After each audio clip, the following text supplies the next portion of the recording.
सोचिए, एक देवता का अहंकार कितना बड़ा विनाश ला सकता है। आज हम एक ऐसी ही कहानी में उतरने वाले हैं, कैलाश पर्वत पर आए एक बहुत बड़े संकट की कहानी। ये कहानी हमें दिखाएगी कि घमंड या कहें अहंकार कैसे सब कुछ तबाह कर सकता है। तो कहानी की शुरुआत होती है एक बड़े ही अजीब और डरावने रहस्य से।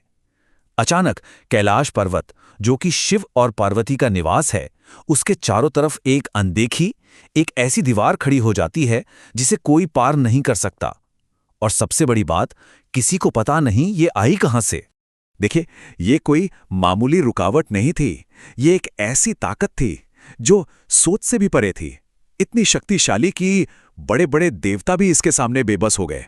तो सब देवता बस खड़े देख रहे हैं, एकदम लाचार। सोचिए, विघ्नहर्ता गणेश, वो खुद इस बाधा को नहीं हटा पा रहे हैं, और तो और प्रकृति भी इस अनदेखी दीवार से टकराकर नष्ट हो रही है। मतलब एक हरा भरा पेड़ अचानक दो टुकड़ों में बढ़ जाता है, पक्षियों का झुंड टकराकर मर जाता है। तो सवाल ये उठता है कि आखिर ये कौन सी ताकत है जो इतनी जबरदस्त हो सकती है। और ठीक तभी उस अदृश्य दीवार के पीछे से इस पूरे संकट का जो असली मास्टरमाइंड है, वो सामने आता है।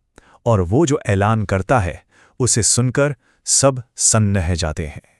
उसका नाम दंबासुर, और वो कहता है, आज से कैलाश का स्वामी मैं हूं, मेरी इजाजत के बिना कोई अंदर नहीं आ सकता।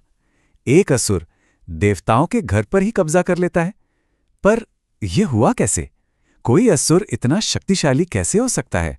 इसका राज हमारी सोच से कहीं ज्यादा गहरा है।